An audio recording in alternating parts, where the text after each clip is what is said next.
But I'm just wondering, what is your mindset coming out of college with all those records, but knowing you're a Division II guy and knowing you got still a really uphill battle to climb?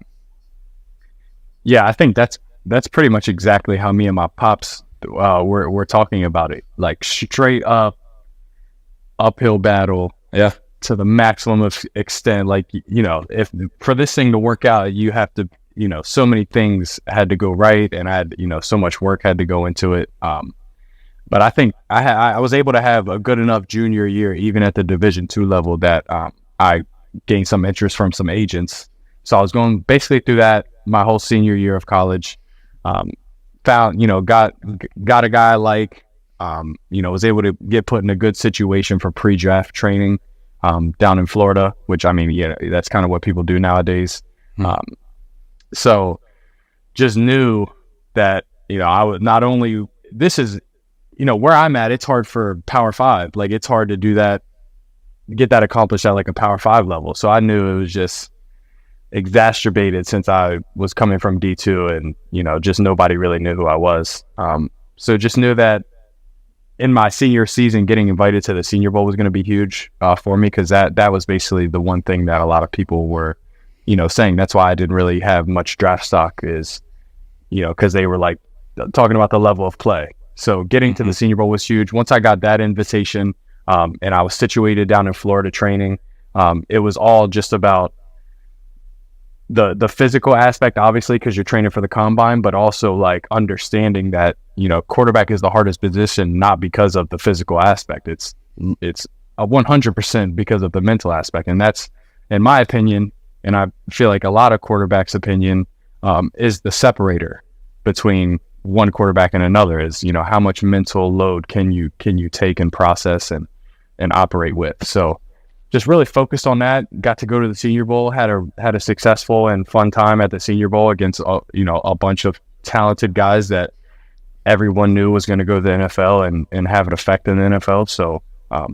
that was a lot of fun. And then, you know, getting to the combine, you know, putting up the numbers I wanted to, and also really a big thing for me was being able to stand next to the top guys and also look like a top guy, because I know was, you know, that was just another, you know, question, is like, is the arm talent there? You know, the level of play, you know, can he process it? You know, all those things. So being able to answer those questions that everybody had set out for me. What was, if you had to pick one thing, what was the most surprising difference in playing an NFL game versus the game you played before that?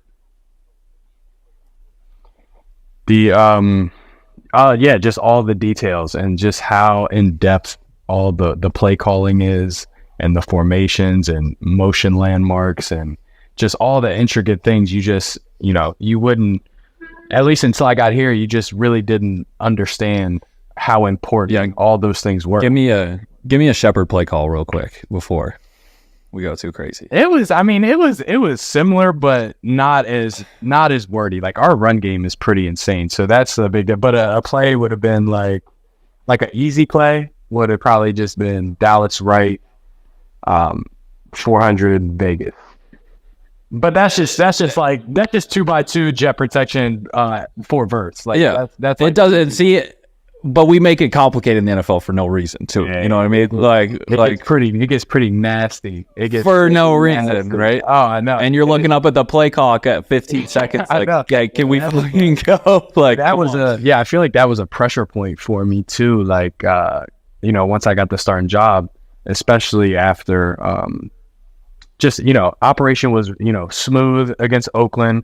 It was a little bit hard. It was smooth, but it was a little bit harder in LA. His first away game, just you start to see the play clock, like you said, it's evaporating a little bit quicker when you're away. And you got noise involved. So then, like going to the Saints, you know, all week, all week, it's like, hey man, you will never experience something like this again. Like, you better be ready for this noise. These fans are crazy. They're playing like fuzzy TV noise at practice, like as loud as they possibly can. I'm screaming at practice.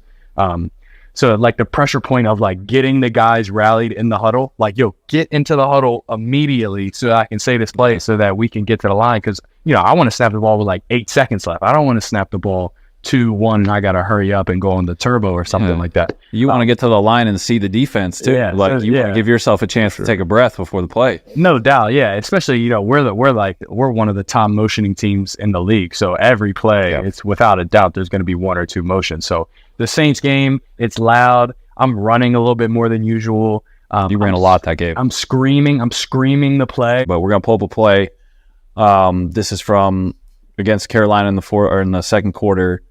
Just talk through like pre-snap, your thoughts, what you're walking up to the line, what coverage you're seeing, just everything that's going to your mind as you break the huddle and as the play goes. So you probably know what this play is, 4th and 4.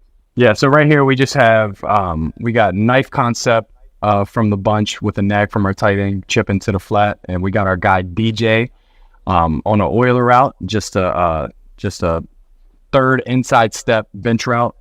So it's pure progression, working the Oiler to the knife concept with our deep through and our short wide end dober by my boy T Skizzle. So really, with coverage wise, I'm really just pre-snap. I'm checking out that X. You know, I'm making sure it's not cloud, because the only thing that would cause me not to start there is a cloud coverage look to DJ, which we do get based on, you know, because of how dynamic he is. So saw that it wasn't cloud to that side, so I know my feet are going to be set, or my eyes are going to be set to go there. 26 was he had been squatty up until this point, and I kind of, as I took the snap and I'm taking my drop, seeing that he's not getting a crazy amount of depth, so I was able to really not even have to set my feet to that, and I was able to get off of it, get to my throw. Through was covered. They were matching. So the safety, and then we had the through was covered by the nickel, and then just plus it out to the Dover. He did a good job widening his guy, and then just had to plug him with the ball before the safety got involved and cut it. But I think the through did a good job of occupying the safety just for that split second, so we were able to set it in. Had some internal pressure, but and jet protection, so we know we can handle it. And then if that's not there, you know, we just got to plus it out to the tight end with the chip flat. I appreciate it, man. Hopefully we cross paths again, dude. Good luck rest of the year. Stay ready as always. You know how it is as backup quarterback now, man. Yes, sir. Just like that. All right. Appreciate you guys.